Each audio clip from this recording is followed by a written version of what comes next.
Hello दोस्तों, स्वागत है आपका एक बार फिर doctor Dhirendra Parmar botany class YouTube channel में। और आज का हमारा जो टॉपिक है वो टॉपिक है बीएससी सेकंड ईयर के टैक्सोनॉमी पेपर का।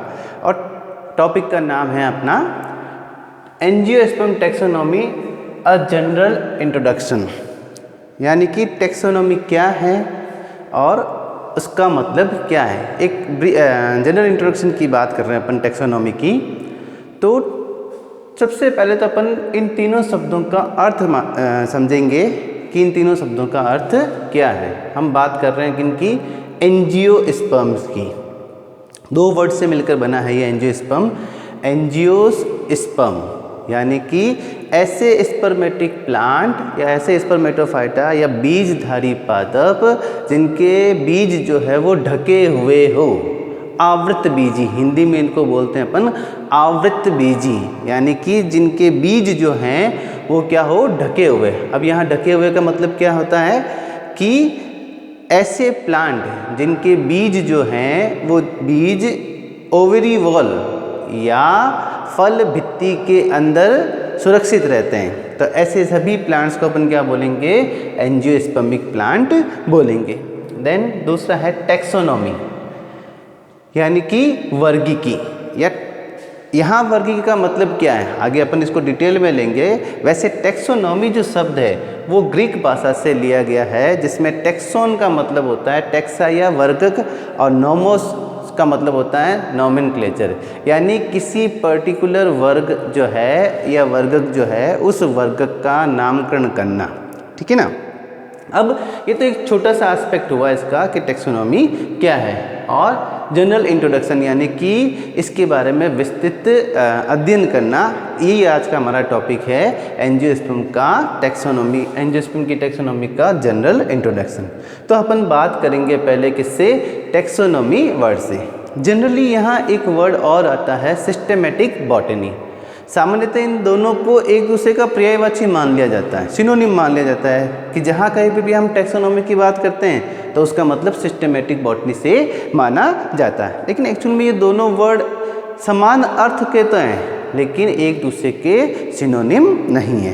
कैसे? जैसे टैक्सोनॉमी की अगर बात करें अपन, टैक्सोनॉमी वर्ड किससे बना है? ग्रीक भाषा के टैक्सोन और नोमोस से। और सबसे पहले ये जो वर्ड दिया, ये वर्ड दिया था एपीडी कंडोले ने, एक प्रसिद्ध बॉटनिस्ट है। 1813 के अंदर उन्होंने अपनी किताब थ्योरी एलिमेंटर डी ला बॉटेनिक, ठीक है ना, लैटिन भाषा में ये है। अगर इसका अंग्रेजी ट्रांसलेशन करें अपन तो वो है थ्योरी ऑफ एलिमेंट्री बॉटनी, यानी कि जो एलिमेंट्री बॉटनी है उसके बारे में उन्होंने बताया था एपीडी डी कंडोले ने, और सबसे पहले टैक्सोनॉमी नाम दिया। लेकिन अगर अपन देखें सिस्टेमेटिक बॉटनी है तो जेफ्रे भी एक बॉटनिस्ट थे जिन्होंने एक किताब लिखी थी an introduction to plant taxonomy, ठीक है ना। और इसमें उन्होंने जो सिस्टेमेटिक्स बॉटनी और टैक्सोनॉमी के बीच का जो विभेद बताया है वो उन्होंने एक डेफिनेशन दी है टैक्सोनॉमी की, और वो कहते हैं कि plant taxonomy otherwise known as a systematic botany is concern with classification, identification and naming of plants. क्या मतलब हुआ यहाँ पर कि जब टैक्सोनॉमी की अपन बात करते हैं तो टैक्सोनॉमी का मतलब है किसी प्लांट का सबसे पहले आइडेंटिफिकेशन, देन उसका क्लासिफिकेशन, और देन उसका नोमेनक्लेचर, कि किसी वर्ग को पहचानना, फिर उसका सही वर्गीकरण स्थिति रखना, और उसके बाद में एक उसका सूटेबल नामकरण करना। ये तो आएगा किसमें? टैक्सोनॉमी के अंदर। तो फिर सिस्टेमेटिक बॉटनी का मतलब क्या है? अगर अपन हिंदी में देखें, सिस्टेमेटिक बॉटनी का मतलब है वर्गीकरण वनस्पति विज्ञान, यानी कि जहां हम प्लांट का सेमी टेक्निकल लैंग्वेज के अंदर, अर्ध वनस्पतिक भाषा के अंदर क्या करते हैं? वर्णन करते हैं और फिर इसकी वर्गीकरण स्थिति देखते हैं। तो ये तो आएगा किसके अंदर? सिस्टेमेटिक बॉटनी में। और टैक्सोनॉमी जो है वो अपने आप में क्या है? आइडेंटिफिकेशन, क्लासिफिकेशन एंड नोमेनक्लेचर, यानी कि अगर अपन ब्रॉड लेवल में कहें तो सिस्टेमेटिक बॉटनी अपने आप में टैक्सोनॉमी का एक पार्ट है, ठीक है ना। लेकिन सामान्यतः इन दोनों को एक दूसरे का पर्यायवाची या सिनोनिम माना जाता है। तो हम बात करेंगे आज केवल किसकी? टैक्सोनॉमी की। क्योंकि मेन टॉपिक अपना यही है angiospermic taxonomy a general introduction. तो ये जो टैक्सोनॉमी है वर्गीकी जो है, इसको अपन समझने की दृष्टि से इनको 3 उपशाखाओं में बांटा गया, इनको 3 कालखंड कह दे, कालखंड में बांटा गया है। जैसे पहला है कौन सा, क्लासिकल टैक्सोनॉमी, या जिसको हम अल्फा टैक्सोनॉमी भी बोलते हैं, ठीक है ना। दूसरा है बीटा टैक्सोनॉमी, और तीसरा है कौन सा, ओमेगा टैक्सोनॉमी है, जिसको गामा टैक्सोनॉमी भी बोलते हैं। और ये है कौन सा, मॉडर्न टैक्सोनॉमी कहलाता है। तो हम तीनों का एक एक कर अर्थ जानेंगे, पता करेंगे कि इन तीनों का मतलब क्या है। तो पहले बात करते हैं किसकी, अल्फा टैक्सोनॉमी या क्लासिकल टैक्सोनॉमी। अब इसको क्लासिकल का मतलब परंपरागत तरीका है ना। क्लासिकल टैक्सोनॉमी क्यों बोल रहे हैं, देखो परंपरा की बात करें या परंपरागत तरीके की बात करें तो प्लांट का वर्गीकरण जो है वो थियोफ्रेस्टस, जिनको फादर ऑफ बॉटनी भी बोलते हैं, वहीं से शुरू हो गया था, जहां उन्होंने प्लांट को 3 भागों में बांटा था, किसमें, शाख, झाड़ी और वृक्ष के अंदर। तो एक तरीके से क्लासीफाई कर दिया था पौधों को 3 ग्रुप के अंदर, कि जो छोटे होते हैं वो शाख, जो झाड़ीनुमा या जिनकी तने जो है वो रूट के पास में से निकलती है और एक मध्यम हाइट होती है, उन सबको क्या बोला उन्होंने, झाड़ी बोला। और जिनका एक मेन ट्रंक होता है, तना होता है और ऊपर की तरफ मिलकर शाखाएं बनाती है, कैनोपी स्ट्रक्चर बनाती है, और जिनकी एक कम से कम 7 फीट से जो ऊपर हो, इन सभी को क्या माना गया था, वृक्ष माना गया था। तो ये तो है क्लासिकल टैक्सोनॉमी, ठीक है ना। और शुरू कहाँ से हो गई, थियोफ्रेस्टस के समय से ही शुरू हो गई। लेकिन सबसे ज़्यादा जो क्लासिकल टैक्सोनॉमी या अल्फा टैक्सोनॉमी का अपन देखते हैं डेवलपमेंट हुआ, वो कहाँ पर हुआ, 18th सेंचुरी के अंदर, 18 से 19th सेंचुरी के अंदर अपन देख रहे हैं, जिसमें कैरोलस लीनियस जो है उनका एक इम्पॉर्टेंट रोल है, ठीक है ना। यहाँ अपन देखते हैं कि अल्फा टैक्सोनॉमी जो है ये मेनली जो है वो आर्टिफिशियल क्लासिफिकेशन के ऊपर आधारित है। अब अपन बात करेंगे क्लासिफिकेशन भी, नीचे क्लासिफिकेशन अपने एक इसमें टॉपिक है। तो आर्टिफिशियल या कृत्रिम क्लासिफिकेशन के ऊपर आधारित है। और कृत्रिम क्लासिफिकेशन का मतलब है जिसमें प्लांट के केवल 1 या 2 करैक्टर या कुछ करैक्टर के आधार पर प्लांट को हम क्लासीफाई करते हैं। तो इसको अपन क्या बोलेंगे, अल्फा टैक्सोनॉमी या क्लासिकल टैक्सोनॉमी बोलेंगे। अब इसकी कौन कौन सी फेजेज हैं, ठीक है ना। तो सबसे पहले इसको 3 समझने की दृष्टि से 3 फेजेज में बांटा गया है। पहला फेज है या पहली अवस्था जो है वो है एक्सप्लोरेशन फेज या फेज ऑफ एक्सप्लोरेशन, यानी कि जहां हम एक्सप्लोर करते हैं, प्लांट को जो है वो एक्सप्लोर करते हैं, एक्सप्लोरेशन फेज जिसको अपन बोलते हैं, या हिंदी में अपन बोलेंगे इनको अनुसंधान अवस्था या शोध अवस्था। प्रथम अवस्था कौन सी इसकी, अनुसंधान या शोध या अन्वेषण अवस्था, इंग्लिश में बोलते हैं इसको एक्सप्लोरेशन फेज। सीधा सा वर्ड बना है एक्सप्लोर करने से, यानी कि अन्वेषण करने से, शोध करने से, खोज करने से ये शब्द बना है। अब यहाँ इसका मतलब क्या है, टैक्सोनॉमी से संबंधित इसका मतलब क्या है, द फेज ऑफ एक्सप्लोरेशन। मान लीजिए हमें किसी पर्टिकुलर इलाके के फ्लोरा को आइडेंटिफाई करना है, उनको क्लासिफिकेशन करना है, उनको नोमेनक्लेचर करना है। तो सबसे पहले क्या करेंगे, जैसे यहाँ पर कहेंगे भी हमें वेस्टर्न राजस्थान के फ्लोरा को उसको क्या करना है, आइडेंटिफाई करना है कि वेस्टर्न राजस्थान के अंदर कौन कौन से फ्लोरा मिलते हैं। तो क्या करेंगे, सबसे पहले हम एक टीम बनाएंगे और वो टीम क्या करेगी, उस पर्टिकुलर एरिया के अंदर जाएगी, वहाँ कितने तरह के प्लांट्स मिलते हैं उन प्लांट्स को एक्सप्लोर करेगी और लगातार भ्रमण करेगी वहाँ पर। लगातार भ्रमण मतलब थोड़े थोड़े अंतराल के अंदर वापस वहाँ पर जाएंगे, फील्ड के अंदर जाएंगे और डेटा इकट्ठा करेंगे, कलेक्ट करेंगे, ठीक है ना, एक्सप्लोर करेंगे कि कौन कौन से प्लांट वहाँ पर मिलते हैं। उन प्लांट को वो लेकर आएंगे, उनको ड्राई करेंगे, उनकी शीट्स बनाएंगे, हर्बेरियम शीट्स बनाएंगे, उनको एक सिस्टमेटिक क्या करेंगे, उनका अध्ययन करेंगे। तो ये सारी चीज़ें किस में आएंगी, एक्सप्लोरेशन फेज के अंतर्गत आएगी। यानी कि पौधों को फील्ड में जाकर एकत्र करना, उनको भली भांति उनके फील्ड के करैक्टर लिखना। जैसे कई बार हम प्लांट्स को लेकर आते हैं, कलेक्ट कर लेकर आते हैं, लेकिन जब उनको सुखाते हैं तो उनके फ्लावर के कलर क्या हो जाते हैं, नेचुरल कलर नहीं रहते हैं। या जो उनका खुद का कलर है वो नेचुरल कलर नहीं रहता है सुखाते समय, हर्बेरियम शीट बनाते समय। तो ऐसी स्थिति में प्लांट का जो लाइव है, जिस समय प्लांट लाइव है वो उसके फील्ड के करेक्टर यानी फील्ड के अंदर उसकी हाइट कितनी थी प्लांट की। नॉर्मली अगर अपन लेकर आएंगे तो पूरा प्लांट तो लेकर नहीं आते हैं, उसकी कुछ डालियाँ लेकर आते हैं। तो ऐसी स्थिति में फील्ड करेक्टर भी इम्पॉर्टेंट होते हैं कि ये प्लांट फील्ड में कैसा था, उसकी हाइट कितनी थी, उसकी वेट कितनी थी, वो शाख था, झाड़ी था, वृक्ष था, उसके फाइलोटैक्सी कैसी थी, उसकी ब्रांचेज, फिलोटैक्सी मतलब पर्ण विन्यास किस तरह से था, किस तरीके से पर्ण उसके अंदर लगे हुए हैं, और उसकी ब्रांचिंग पैटर्न कैसा है, उसके फ्लावर के कलर कैसे हैं। ये सारे करैक्टर हमें कहाँ से मिलेंगे? फील्ड से मिलेंगे, जिसको हमें एक्सप्लोर करना पड़ता है, अन्वेषण करना पड़ता है, शोध करना। इन सब का क्या कहलाता है? ये जो फेज है, यानी कि ये जो प्राथमिक फेज है जिसमें हमें किसी पर्टिकुलर एरिया के फ्लोरा का अध्ययन करना है, तो सबसे पहला अध्ययन क्या होगा? सबसे पहली फेज कौन सी होगी?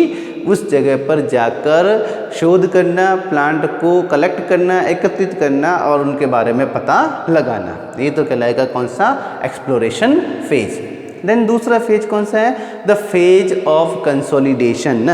अब फेज ऑफ कंसोलिडेशन का मतलब क्या हो गया कि जो भी टीम्स वहाँ पर गई है या जितनी बार भी हमने उस फील्ड का ऑब्जर्वेशन किया है, मान लो साल 2 साल हमने पहले फील्ड का ऑब्जर्वेशन किया, तो अब जितना भी डेटा हमने वहाँ से लिया है उन सब कलेक्टेड डेटा को एक जगह पर एकत्रित करना, कंसोलिडेट करना, ठीक है ना। क्यों? कारण क्या है? जैसे अगर अपन बात करते हैं, मैं सिर्फ एक बात प्लान करता हूँ, जैसे नीम का पादप है, ठीक है ना। अब हम पहली बार फील्ड के अंदर गए तो नीम का प्लांट जो है वो हमें केवल वेजिटेटिव स्टेज के अंदर मिला, ठीक है ना। अब फिर अपन गए तो देखते हैं प्लांट की हाइट बढ़ी और एक विशेष ऋतु के अंदर उसके अंदर फ्लावरिंग आई है, ठीक है। तो दूसरे टर्म्स के अंदर हमें फ्लावरिंग पता चली। देन जब हम उसके सीड कलेक्ट करने जाएंगे फिर तीसरी फेज के अंदर, क्योंकि एक अंतराल होता है सबके बीच में, तो हमें उसके सीड्स कलेक्ट करेंगे, उसके फ्रूट कलेक्ट करेंगे। इसी तरह से अपन देखते हैं कि सभी प्लांट, जैसे कुछ प्लांट अपन देखते हैं कि 1 वर्षीय भी होते हैं ना, तो ऐसी स्थिति में ज़रूरी नहीं है कि पहले ही अन्वेषण के दौरान हमें उस प्लांट की सारी चीज़ें मिल जाएं। मसलन वो वेजिटेटिव स्टेज में भी मिल जाए, वो फ्लावरिंग स्टेज में मिल जाए और वो फ्रूटिंग स्टेज में भी मिल जाए, ये ज़रूरी नहीं है कि संभव हो। तो ऐसी स्थिति में हम फील्ड का बार बार क्या करते हैं? दौरा करते हैं, कुछ सालों तक दौरा करते हैं, ताकि हमें जितने भी वहाँ के प्लांट्स हैं उन प्लांट्स की सभी स्टेज मिल जाए, वेजिटेटिव, फ्लावरिंग और फ्रूटिंग, और उनके करैक्टर हम लिख सकें। तो ऐसी स्थिति में जो अलग अलग अंतराल पर डेटा हमने कलेक्ट किया है उन सभी डेटा को हम क्या करते हैं? पहले कंसोलिडेट करते हैं, एक जगह पर एकत्रित करते हैं, फिर उनका अध्ययन करते हैं। तो ये जो फेज है, ये फेज क्या कहलाती है? एकत्रीकरण की अवस्था, या कौन सी? Phase of consolidation. यानी जितने भी करैक्टर हमने डेटा हमने कलेक्ट किया उन सबको एक जगह पर एकत्रित कर उनका अध्ययन करना।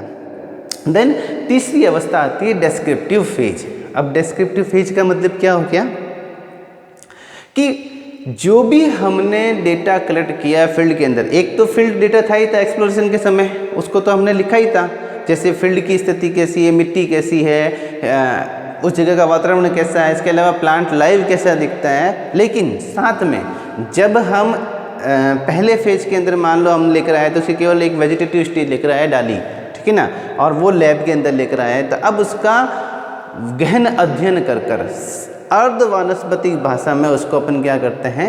डिस्क्रिप्शन करते हैं, उसका एक क्या लिखते हैं? उसके बारे में लिखते हैं, उसके करैक्टर के बारे में लिखते हैं कि ये किस तरह से दिखता है, इसकी पत्तियां कैसी है, इसका तना कैसा है, तने के ऊपर किसी प्रकार का स्ट्रक्चर तो नहीं है, पत्तियों के ऊपर किसी प्रकार का स्ट्रक्चर है, इसके अंदर लेटेक्स है या नहीं है, पत्तियों की शेप कैसी है, साइज कैसे है, फ्लावरिंग कैसा है, पुष्पक्रम कैसा है, ये सभी क्या कहलाता है? उसका डिस्क्रिप्शन कहलाता है, उसका वर्णन करता है, ताकि हम भविष्य में उस प्लांट को वापस पहचान सके, या कोई और जो अगर उस पर्टिकुलर एरिया के फ्लोरा के बारे में जानना चाहे तो वो इस डिस्क्रिप्शन को देखकर पहचान सके कि ये वो प्लांट है।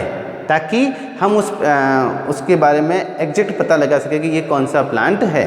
तो ये जो डिस्क्रिप्टिव फेज है इसमें मेनली सेमी टेक्निकल लैंग्वेज में प्लांट का क्या करना होता है, डिस्क्रिप्शन करना होता है। अब इस डिस्क्रिप्शन के फेज को भी, या हम देख सकते हैं इस डिस्क्रिप्शन फेज के आधार पर ही जो अल्फ़ा टेक्सोनॉमी है, उस अल्फ़ा टेक्सोनॉमी में हम डिटेल के अंदर देख सकते हैं कि मेनली 4 पार्ट हो गए। एक तो डिस्क्रिप्शन ऑफ प्लांट, यानी कि प्लांट का डिस्क्रिप्शन करना, उसका वर्णन करना मॉर्फोलॉजिकल आधार पर। Then identification of plant. अब हमने ये सब चीज़ें कर ली, क्या एक्सप्लोर कर लिया उस फील्ड को, उस फील्ड के जितने भी डेटा थे उसको कलेक्ट कर लिया, कंसोलिडेट कर दिया, फिर साथ साथ में हम प्लांट का डिस्क्रिप्शन भी करते गए। जब वेजिटेटिव स्टेज मिली तो उसका वेजिटेटिव डिस्क्रिप्शन कर लिया, देन जब फ्लावरिंग स्टेज मिली इस प्लांट की तो फ्लावरिंग का डिस्क्रिप्शन कर लिया, फ्रूटिंग का डिस्क्रिप्शन कर लिया, उसके सीड के कैरेक्टर, उसके फल के प्रकार, इन सब का डिस्क्रिप्शन कर लिया। तो ये सभी तो क्या कहलाया, डिस्क्रिप्शन ऑफ प्लांट कहलाया।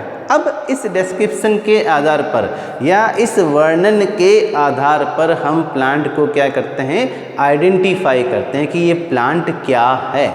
आइडेंटिफिकेशन कैसे करेंगे हम? आइडेंटिफिकेशन के लिए सबसे पहले हम उपलब्ध डेटा को, जो हमारे पास में डेटा उपलब्ध हैं, नॉर्मली पादप संग्रहालय जिसको अपन हर्बेरियम बोलते हैं, उन हर्बेरियम में इन प्लांट्स की हर्बेरियम शीट प्रिपेयर कर प्रिजर्व कर रखी जाती है। सूखे हुए प्लांट्स को हम एक कागज़ की शीट पर चिपका कर रखते हैं, इसको अपन क्या बोलते हैं, हर्बेरियम शीट बोलते हैं, ठीक है ना। और हर देश के अंदर अपन देखते हैं कि वहाँ कुछ पादप संग्रहालय होते हैं। विश्व का सबसे बड़ा पादप संग्रहालय तो कौन सा है, रॉयल बॉटनिकल गार्डन क्यू में, ठीक है ना। हमारे यहाँ पर भी नेशनल बॉटनिकल गार्डन के अंदर इंडिया का सबसे बड़ा क्या है, हर्बेरियम है या पादप संग्रहालय है। और इंडिया के दूसरे कई भागों में भी जो बॉटनिकल गार्डन्स हैं, उन गार्डन्स के अंदर पादप संग्रहालय बने हुए हैं।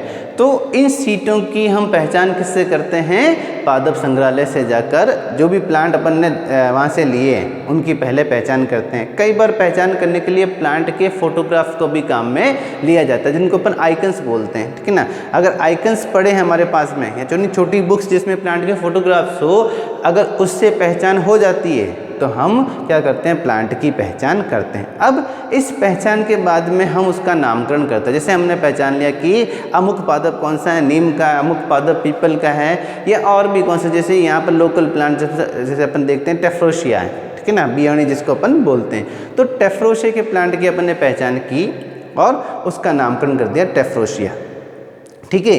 यहाँ एक इम्पॉर्टेंट चीज़ है कि आइडेंटिफिकेशन के समय अगर हमें वो प्लांट प्रतिरूप जो है वो नया दिखता है, ऐसा लगता है कि एग्जिस्टिंग प्लांट जो है, या जितने भी डेटा शीट अपने पास में मौजूद है हर्बेरियम शीट, उससे ये अलग प्रकार का है, तब हम उसके कई सारे करैक्टर देखकर ये पता करते हैं कि क्या ये वास्तव में नई स्पीसीज है, नया जीनस है, या नया कोई टेक्सोन है, कोई वर्गक है उसका, ठीक है ना, वैरायटी है या वैरायटी से नीचे का टेक्सोन है, या जीनस से स्पीसीज से ऊपर यानी जीनस तक का टेक्सोन है।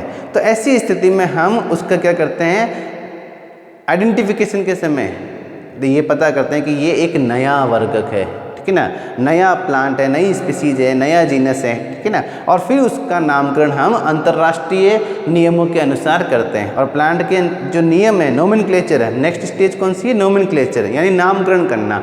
और प्लांट का नामकरण किसके आधार पर करते हैं अपन, ICBN के आधार पर, international code of botanical nomenclature, इसके आधार पर उस प्लांट का नामकरण करते हैं। ICBN क्या है या पादप नामकरण के नियम क्या है, वो अपन एक सेपरेट टॉपिक में पढ़ेंगे। पूरा एक सेपरेट टॉपिक है अपना पादप नोमेनक्लेचर या प्लांट नोमेनक्लेचर, ठीक है ना। तो उन नियमों के आधार पर उसका नया नामकरण करते हैं। अब अपन ने प्लांट को ढूंढ लिया, ठीक है ना, उसका डिस्क्रिप्शन कर लिया, उसके बाद में उसका एक नामकरण कर, उसका पहचान लिया, उसका नामकरण कर दिया। देन उस प्लांट को रखेंगे कहाँ, उसकी पोजीशन कहाँ पर होगी। अब पोजीशन का मतलब है कि हम उसको वर्गीकृत कैसे करेंगे, ठीक है ना। अब वर्गीकरण यहाँ देखो सिंपल समझाने की कोशिश करते हैं। जैसे एक कॉलेज है अपना, ठीक है ना, इस कॉलेज के अंदर सारे बच्चे स्टूडेंट्स हैं, लेकिन उन स्टूडेंट्स को अपन ने एक वर्गीकृत किया। उन स्टूडेंट्स को कैसे कि साइंस के स्टूडेंट्स, आर्ट्स के स्टूडेंट। सबसे पहला वर्गीकरण ये हो गया, 2 हिस्सों में बढ़ गए, साइंस के स्टूडेंट, आर्ट्स के स्टूडेंट और कॉमर्स के स्टूडेंट, यानी 3 हिस्सों में वर्गीकृत हो गया। अब बात करें पहले आर्ट्स के स्टूडेंट्स की। तो आर्ट्स के अंदर भी अपन देखते हैं कि बैचलर डिग्री के और मास्टर डिग्री के फिर क्लासिफिकेशन, फिर वर्गीकृत हो गए। फिर बैचलर डिग्री की बात करें तो प्रथम वर्ष के, द्वितीय वर्ष के, तृतीय वर्ष के स्टूडेंट्स। इसी तरह से यहाँ पर बात करते हैं अपन मास्टर डिग्री में तो प्रीवियस के और फाइनल ईयर के स्टूडेंट। तो ये एक उत्तरोत्तर क्या हो गया, क्लासिफाइड हो गया, वर्गीकृत हो गया कि हम आसानी से किसी स्टूडेंट्स की पहचान कर सकते हैं कि अमुक स्टूडेंट्स गवर्नमेंट कॉलेज ओसिया के बीएससी प्रथम वर्ष का छात्र है। बिल्कुल सटीक क्लासिफिकेशन हो गया कि हम आसानी से स्टूडेंट को पहचान सकते हैं। कोई भी आएगा कॉलेज के अंदर तो उस छात्र को तुरंत उस क्लास में जाकर ही पता कर सकता है, अदरवाइज केवल नाम लेकर आ जाए स्टूडेंट्स का तो अब कैसे पता चलेगा कि वो बीएससी का है, बीए का है या बीकॉम का है। तो उसके लिए हमें बहुत मेहनत करनी पड़ती है। तो ये तो हुआ वर्गीकृत करना उनको। जस्ट लाइक हम क्या करते हैं, प्लांट को भी वर्गीकृत करते हैं ताकि उनकी पहचान सुनिश्चित हो सके, उन्हें भविष्य में पहचाना जाए, आसानी से पहचाना जा सके। तो इसके लिए हम क्या करते हैं, वर्गीकृत करते हैं और इसके लिए अलग अलग वर्गीकरण पद्धतियाँ मौजूद हैं। लेकिन चूंकि अपन अक्सर अल्फा टैक्सोनॉमी की या क्लासिकल टैक्सोनॉमी की बात कर रहे हैं तो क्लासिकल टैक्सोनॉमी के अंदर जो वर्गीकरण प्रणालियाँ थी वो वर्गीकरण प्रणाली कौन सी थी, आर्टिफिशियल वर्गीकरण पद्धति या कृत्रिम वर्गीकरण पद्धति, जैसे कैरोलस लिनियस की वर्गीकरण पद्धति है कि ना, जो कि आर्टिफिशियल पद्धति थी जिसमें केवल प्लांट के एक कैरेक्टर को लिया गया था। कौन से, नंबर ऑफ स्टामेन या पराग पुंकेसर के जितने संख्या है उसके आधार पर, जैसे मोनोएंड्रिया, डाईएंड्रिया, ट्राईएंड्रिया, टेट्राएंड्रिया, पेंट्राएंड्रिया, इसी तरह से हेक्साएंड्रिया, ऑक्टाएंड्रिया, इस तरह से अपन देखते हैं लगातार बढ़ते जाते हैं। इसमें पुंकेसरों की संख्या, मोनोएंड्रिया यानी ये पुंकेसर, ऐसा प्लांट या ऐसा पौधा जिसमें केवल एक पुंकेसर हो, फिर 2 पुंकेसर वाले पौधे, फिर 3 पुंकेसर वाले पौधे, फिर 4 पुंकेसर। लेकिन इसकी कमी क्या थी, क्योंकि इसमें केवल एक कैरेक्टर या कुछ कैरेक्टर को लेकर ही वर्गीकरण किया था तो ये वर्गीकरण सही वर्गीकरण नहीं। इसमें कई समान गुण वाले पौधे तो दूर हो गए और कई असमान गुण वाले पौधे नज़दीक नज़दीक वर्गीकृत कर दिए गए। तो ये तो था कौन सा, अल्फा टैक्सोनॉमी या classical taxonomy. Then second phase की बात करें अपन टैक्सोनॉमी की, वो है कौन सी, बीटा टैक्सोनॉमी। ये भी क्लासिकल टैक्सोनॉमी का ही एक पार्ट है, लेकिन अपन इसको कह सकते हैं कि मिडिल क्लासिकल, कि ना, मॉडर्न नहीं कहेंगे इसको लेकिन मिडिल एज कह सकते हैं। ये प्रिमिटिव एज हो गई, ये मिडिल एज हो गई, ठीक है ना। तो टैक्सोनॉमी की जो मिडिल एज है बीटा टैक्सोनॉमी, इसका जो मेन आधार है वो मेन आधार कौन सा है, नेचुरल सिस्टम ऑफ क्लासिफिकेशन। ये किसके ऊपर आधारित है, प्लांट के नेचुरल सिस्टम पर। अब नेचुरल या प्राकृतिक वर्गीकरण सिद्धांत। प्राकृतिक वर्गीकरण सिद्धांत क्या है कि प्लांट्स जो है उनका वर्गीकरण प्लांट की मॉर्फोलॉजी यानी कंप्लीट मॉर्फोलॉजी जो है आकारिकी है उसका अध्ययन, साथ में वातावरण का अध्ययन, यानी कि मॉर्फोलॉजिकल कैरेक्टर जो है उनको वातावरण के साथ में या वातावरण के बीच में उनका जो रिलेशन है उसको अध्ययन करते हुए वर्गीकरण पद्धतियाँ बनाई गई। जैसे सबसे पॉपुलर जो वर्गीकरण पद्धति, नेचुरल वर्गीकरण पद्धति, वो है बेंथम और हुकर की। इंडिया में भी हम बेंथर और हुकर का वर्गीकरण या क्लासिफिकेशन पद्धति को ही क्या करते हैं, फॉलो करते हैं, ठीक है ना। तो बीटा वर्गीकरण पद्धति में अपने आप में ये अल्फा टैक्सोनॉमी जो है वो तो इंक्लूड है ही है, यानी एक्सप्लोरेशन करना, प्लांट का आइडेंटिफिकेशन करना, ये दोनों चीज़ तो आएगी ही आएगी। क्यों, क्योंकि कई पर जब भी हम टैक्सोनॉमी की बात करते हैं तो उसमें एक्सप्लोर तो करना ही पड़ेगा। तो बीटा टैक्सोनॉमी अपने आप में एक्सप्लोरेशन आएगा ही, आइडेंटिफिकेशन आएगा ही, डिस्क्रिप्शन आएगा ही, लेकिन क्लासिफिकेशन जो है वो क्लासिफिकेशन किसके अकॉर्डिंग होगा, नेचुरल सिस्टम ऑफ क्लासिफिकेशन, यानी प्राकृतिक वर्गीकरण सिद्धांत जो है उसके आधार पर हम प्लांट को वर्गीकृत करेंगे उनके मॉर्फोलॉजिकल कैरेक्टर के आधार पर। जहाँ इसमें केवल हम 1 या 2 कैरेक्टर ले रहे थे, वहीं हम इसके अंदर पूरे प्लांट के सारे जो वर्गीकरण, सारे जो मॉर्फोलॉजिकल कैरेक्टर है और उनके वातावरण से साथ रिलेशन जो है उन सब को इंक्लूड करते हुए क्या करते हैं, उसका क्लासिफिकेशन करते हैं। तो ये और अधिक सटीक क्लासिफिकेशन था और इसी को अपन क्या बोलते हैं, बीटा टैक्सोनॉमी बोलते हैं। देन तीसरी स्टेज जो है टैक्सोनॉमी की वो है कौन सी, ओमेगा टैक्सोनॉमी या मॉडर्न टैक्सोनॉमी। अब इसको अपन मॉडर्न टैक्सोनॉमी क्यों बोलते हैं? क्योंकि ये इसका जो सिद्धांत है ये किसके ऊपर आधारित है? Phylogenetic relationship. फाइलोजेनेटिक रिलेशनशिप का मतलब क्या हो गया? जाति वर्तीय अंतर संबंध, पौधों के जाति वर्तीय अंतर संबंध या पादप वंशों के बीच में या पादप वर्गों के बीच में अंतर संबंध। जैसे अपन पादप वर्गों की बात कर रहे हैं, अलग अलग डिवीजन की बात कर रहे हैं, जैसे शैवाल है, ठीक है ना, थैलोफाइटा है, ब्रायोफाइटा है, टेरिडोफाइटा है, इन सब का आपसी रिलेशन क्या है, कैसे प्लांट इवॉल्व हुए। फाइलोजेनेटिक का मेन मतलब है प्लांट के एंसेस्टर कौन थे, उनके पूर्वज कौन थे, वो कैसे इवॉल्व हुए, किन पूर्वजों से इवॉल्व हुए और आज वो कैसे दिखाई देते हैं। यानी कि कंप्लीट इवोल्यूशन जो है, इवोल्यूशनरी रिलेशनशिप जो है, अंतर संबंध जो है प्लांट के, उन सब के आधार पर प्लांट को वर्गीकृत करना, तो ये अपने आप में क्या कहलाएगा? ओमेगा टैक्सोनॉमी कहलाएगा या मॉडर्न टैक्सोनॉमी कहलाएगा। और इसको भी अगर अपन इसको भी अगर अपन डिटेल में समझें तो इसमें अपने आप में अल्फ़ा और बीटा टैक्सोनॉमी तो है ही, जो क्लासिकल टैक्सोनॉमी है वो तो इसमें इंक्लूड है ही। क्यों? क्योंकि प्लांट का हमें एक्सप्लोर भी करना पड़ेगा, प्लांट को हमें उसके डाटा को कंसोलिडेट भी करना पड़ेगा, उनका डिस्क्रिप्शन भी करना पड़ेगा, आइडेंटिफिकेशन करनी पड़ेगी, नॉमेनक्लेचर करना पड़ेगा। लेकिन साथ साथ में ये जो डिस्क्रिप्शन या इंटर रिलेशन है, इनका सही वर्गीकरण पोजीशन इनकी क्या होगी, वो उसके लिए हम मॉडर्न बायोलॉजी जो है उसका भी सहारा लेते हैं, उसका भी अध्ययन करते हैं। और इसीलिए हम इसको 3 भागों में बांट सकते हैं इसके अध्ययन को। सबसे पहला है एनसाइक्लोपीडिक फेज। अब एनसाइक्लोपीडिक फेज का मतलब है कि इससे पूर्व जितना भी हमारे पास में डेटा मौजूद है, एनसाइक्लोपीडिया जो, और वो डेटा किस रूप में हमें अल्फ़ा और बीटा टैक्सोनॉमी के रूप में हमारे सामने है, किसी प्लांट के अल्फ़ा और बीटा टैक्सोनॉमी वाला सारा डेटा, उन सभी को अपन क्या बोलेंगे? एनसाइक्लोपीडिक फेज बोलेंगे, ठीक है ना। देन दूसरा है कौन सा? Electron microscopy. अपन देख रहे हैं कि ये कब तक थी? 18 से 19 सेंचुरी तक की थी। लेकिन 20 सेंचुरी या 20th सेंचुरी के अंदर अपन देखते हैं कि 1939 के अंदर जब इलेक्ट्रॉन माइक्रोस्कोप का आविष्कार हुआ, उसके बाद में बायोलॉजी का वर्ल्ड जो है एकदम चेंज हो गया। जहां हम अभी तक केवल कुछ हजार गुना बड़ा ही चित्र देख सकते थे, वहीं अब हम सेल के अंदर तक झांक सकते थे, यानी कि उसकी डिटेल स्ट्रक्चर देख सकते थे, उसके छोटे छोटे सेल ऑर्गेनेल को देख सकते थे, उसका अध्ययन कर सकते थे। तो ये जो डिटेल अध्ययन था, ये डिटेल अध्ययन भी अब प्लांट को वर्गीकृत करने में काम में आया, क्योंकि इससे पहले तक हमें अंदर की चीज़ें दिखती ही नहीं थी, लेकिन अब हम उसके अंदर की चीज़ें देख सकते हैं। तो जैसे अगर बात करें अपन सैम की, scanning electron microscope. Scanning electron microscope क्या करता है?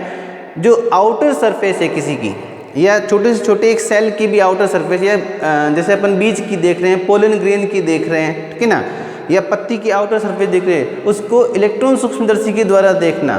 तो जैसे अपन बात करें पत्ती की, उसके ऊपर जो हेयर्स होते हैं, ठीक है ना, साधारण सूक्ष्मदर्शी में अपन क्या देख सकते हैं? हेयर का ज़्यादा से ज़्यादा 1000 गुना बड़ा चित्र देख सकते हैं, लेकिन कई बार उसका पैटर्न हमें समझ में नहीं आता या वो डिटेल में अपन को दिखाई नहीं देते हैं। लेकिन जब अपन स्कैनिंग इलेक्ट्रॉन माइक्रोस्कोप से देखेंगे तो वो 2 लाख गुना हमें बड़ा दिखाई देता है। और ये जो पैटर्न है, अब ये पैटर्न भी क्लासिफिकेशन में इम्पोर्टेंट रोल अदा कर सकता है। इसी तरह से अपन देखते हैं कि पोलन ग्रेन जो है, पोलन ग्रेन की मॉर्फोलॉजी का अध्ययन कर बॉटनी की एक अलग शाखा पैलिनोलॉजी है, जिसमें हम पोलन ग्रेन का अध्ययन करते हैं। और इन पोलन ग्रेन के अध्ययन से भी हम क्या कर सकते हैं? प्लांट की सही पोजीशन जो है, वर्गीकरण पोजीशन, उसका पता लगा सकते हैं। तो इलेक्ट्रॉन माइक्रोस्कोप ने एक विशेष रोल अदा किया किसमें? मॉडर्न टैक्सोनॉमी के अंतर्गत। देन अपन देखते हैं कि तीसरी फेज जो है इसकी, वो है न्यू टैक्सोनॉमिक अप्रोचेज। क्योंकि आज हम किसकी बात कर रहे हैं? फाइलोजेनेटिक रिलेशनशिप की, जाति वर्तीय अध्ययन की, ठीक है ना, या जाति वर्तीय रिलेशंस की, यानी कि उनके जो एंसेस्टर है, जो भी हमें फॉसिल्स रूप में मिले हैं, उनका अध्ययन करना।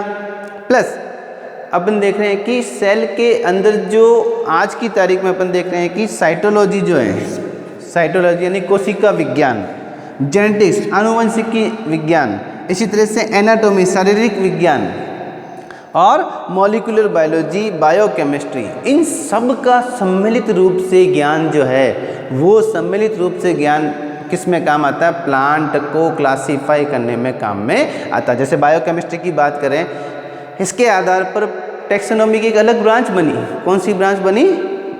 कीमोटैक्सोनॉमी, जिसमें हम प्लांट में मिलने वाले कुछ विशेष प्रकार के केमिकल के आधार पर हम उनको वर्गीकृत कर सकते हैं। जैसे पापावरेसी फैमिली है, पापावरेसी फैमिली के अंदर पेपावरिन जो है वो एक विशेष करेक्टर है, ठीक है ना। इसी तरह से अगर अपन देखें यूफॉर्बिएसी फैमिली के अंदर जो लेटेक्स है वो लेटेक्स यूफॉर्बिएसी फैमिली का एक करेक्टरिस्टिक फीचर है, ठीक है ना। रोजेसी फैमिली के अंदर रोजेलिक एसिड जो है वो इसका करेक्टरिस्टिक फीचर है, जिसको हमने किसके द्वारा जाना, कीमोटैक्सोनॉमी बायोकेमिस्ट्री के द्वारा जाना है, और इसको अपन किस में पढ़ते हैं, कीमोटैक्सोनॉमी के अंतर्गत पढ़ते हैं। इसी तरह से अगर अपन बात करें जेनेटिक्स के अंदर, ठीक है ना, तो जेनेटिक्स के अंदर जो क्रोमोसोम की स्ट्रक्चर है या क्रोमोसोम के नंबर जो है उनके आधार पर हमने प्लॉइडी को देखा, यानी हेक्साप्लॉइड। जैसे गेहूं की बात करें, गेहूं अपने आप में कैसा है, एक हेक्साप्लॉइड। आज जो अपन गेहूं देख रहे हैं वो इसके मूल वाइल्ड रूप का क्या है, हेक्साप्लॉइड है।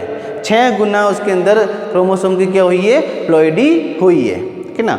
तो इन सब के आधार पर आज जो डिटेल स्ट्रक्चर हमारे पास में मौजूद है। इसके अलावा एक वर्ड और है, कौन सा, जैसे न्यूमेरिकल टैक्सोनॉमी, ठीक है ना।